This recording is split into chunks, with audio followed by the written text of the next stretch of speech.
I want to take us to Palm Sunday for a few moments before we dismiss. And I want you to do your best to picture thousands of people. We have a couple hundred here this morning, but I want you to picture half the town of Hereford. Thousands of people with these in their hand as Jesus is entering into a city, not just waving these. I want you to do your best to imagine how they feel. That the person who's coming into town is the one who's going to fix hundreds and hundreds of years of oppression and abuse, and is going to reverse all of that. Imagine how you would feel if the one coming your way could be the one to fix every possible emotional, financial, physical, social problem you and your parents and their parents have ever had or imagined. Can you picture yourself how you would feel as he came into town? And while you're doing that, I want you to imagine that every one of those people, thousands, everyone who had one of these in their hands were wrong. Everyone. They were completely misguided. They were all misunderstanding how Jesus would solve their problems. Every single one of them. And the reason I bring that up is if what you believed, if what you valued was completely wrong based on a simple misunderstanding, would you want to know it? Would you want to know?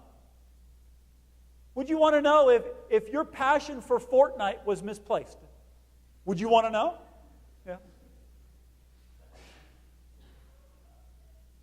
We're going to look at a passage briefly this morning in Galatians. Now, it's not directly linked to Palm Sunday, but it's indirectly, because the people that Paul is talking to, he's having to write the entire book of Galatians because of a simple but widespread misunderstanding. Complete misunderstanding in the cross. And so he's writing Galatians to help reorient people in the right direction. Just like everyone on Palm Sunday could have used reorientation. Because the thousands of them who were celebrating the coming of the King, who would prove his kingliness, his power, not by conquering, but by giving up control. By giving up power. When every one of those folks saw that, they left. That's not what they thought a king should behave like. Paul wrote the book of Galatians because to him, the order of the gospel is relatively simple, but oftentimes gets switched around. Paul's order for the gospel is believe, be saved, obey. Believe, be saved, rejoice, celebrate, and obey. And the teachers of the law had come into this place of Galatia and have switched those three around. They are teaching, believe, obey, then be saved. All because of one reason. They don't understand the cross. So Paul spends 6 chapters of Galatians trying to get this order correct. And as I started thinking about it, I asked myself, how well do I understand the cross? Do I understand it? Is the cross shaping the way that I relate to the world? It is for Paul. When you read through Galatians, you can see it's changed the way he feels about the world and relates to it. For Paul, the world doesn't scare him anymore. The world has no power that he wants. And not only that, the world doesn't drive him anymore. That's not the basis or his motive for all the decisions he makes. It's completely reoriented him. So let me ask you and me the same question. Is my understanding of the cross shaping the way that I deal with life? And let's be honest. It's not easy to deal with life sometimes, is it? Is it shaping the way that I deal with the wonders and awesomeness and Fortnite victories of life? Is it shaping that? Is it also shaping the way that I have to deal with awful stuff? It is for Paul, and he's having to write Galatians because he's dealing with a bunch of leaders who have come in and switched the order around because they don't understand the cross. So I want to spend just a very few minutes helping me and all of us get our understanding of the cross the way that Paul has it in Galatians. There's only two things I want to talk about this morning in terms of our understanding, our correct understanding of the cross. And that is, one, we need to understand how offensive the cross is. How offensive it is. In Galatians 5, verse 11,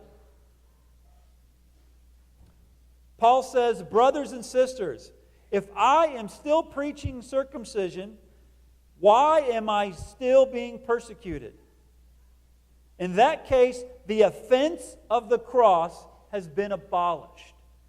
The offense of the cross. Remember, the gospel says, believe, be saved, obey. And the teachers he is talking about have it mixed around. Believe, obey, and be saved. And the reason that the teachers have switched it around is because they hate how offensive the cross is. And so they've mixed it around to get out from how offensive the cross is. Have you ever thought about how offensive the cross is? Do you know in which ways it is offensive? The teachers of the law are well aware. And it is offensive to say, believe, and that's what say. What am I believing? You're believing that Jesus had to do what you are utterly incapable of doing. No matter how much you apply yourself, no matter how much education you get, no matter how disciplined you are in your reform, you are utterly incapable of doing anything that gets you anywhere close to being saved. But the teachers of the law had a different understanding of the cross. They had a different understanding of sin. They believe sin's bad. Yes, sin is bad. And it needs a cross to pay for most of it. And then we come in and add our obedience to the rest of it so we can be saved. That's what they were teaching. And Paul says that's utterly, utterly wrong. Your sin and my sin is so bad. This is why the cross is offensive. It's so bad, it demands a voluntary and brutal sacrifice from someone who's completely innocent in every possible way to make a sufficient payment. Why does there have to be a payment at all? Can't God just go, hey, I forgive you? It's fine. I mean, when you look at how He created the world, it was pretty easy, wasn't it? Let there be light. Boom, there's light. Let there be man. Then there's human beings. Why can't He just go, let there be forgiveness? And there's forgiveness. Why can't He do that? Can't He? He's done it before. Because you and I know that's not how forgiveness works. Oh, that's how we want it to work when we're the culprit. When we've offended someone, when we've hurt them, when we've broken it, that's what we want. We want someone to go, hey, it's fine. But not if we're the victim, is it? When we're the victim, do you want a judge in a court, if you're the victim, go, yeah, they sound sorry, so it's fine. Is that what you want when you're the victim? No. When you're the culprit, yes. But not when you're the victim. Because we understand on every level, forgiveness doesn't work that way. Every time forgiveness is offered, there is always a payment for it. Always. Forgiveness is never, ever easy. Unless someone steals your umbrella. Then it's not, I shouldn't say it's easy, but it's not too bad. You just go buy another umbrella. Now that cost you. Maybe you got wet one time when you didn't have your umbrella, but that's pretty much it. Forgiveness is always painful because it always requires a payment. And the cross says, your sin and my sin is so bad, we can't even make a dent in the payment. And nothing we can do can contribute to that offense, that debt. That's offensive. It's offensive to say, I can offer nothing. Have you accepted that? That's a bad question. Are you embracing how offensive the cross is? If you're going to understand it, these teachers wanted to get out from how offensive it is. They wanted to add to it that Christ could pay most of their sin, but they could add a little bit in for it. The first thing to understand the cross, towards understanding the cross, is realizing there's nothing I can do. I can't add anything. My sins are that bad. The second thing is not just accepting how offensive the cross is, but boasting in it. This is the last thing. Maybe you've accepted it. Have you boasted in it? The last verse I want to read to you is in Galatians 6, verse 14. Paul says, "May I never boast except in the cross of our Lord Jesus Christ, through which the world has been crucified to me and I to the world." The last phrase, being crucified to the world, Paul is saying, because I understand how offensive it is and because I boast in it, it changes the way I deal with life. It changes the way I handle when good things occur and when awful things occur. It changes everything. Not because I accept the cross, but because I boast in it. Do you boast in the cross? Do I boast in it? What do you boast in? That's just kind of a weird idea to put it, in my opinion. We boast in things that make us look good. Yes? If Texas Tech wins today, there's going to be Tech flags on people's cars tomorrow. How about if they lose? You might just leave those flags in the garage. Everyone starts celebrating stuff when it starts making you look good. And if things aren't making you look good, it's easy to just to keep that quiet. That's common sense. We boast in things that make us look good. Do you and I believe the cross makes us look good?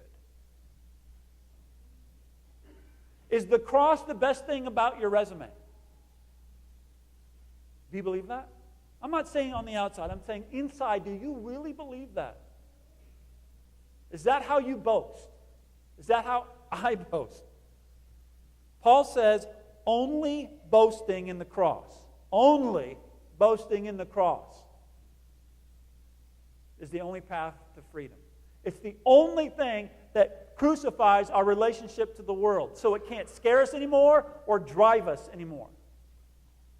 Practically speaking, here's how that works.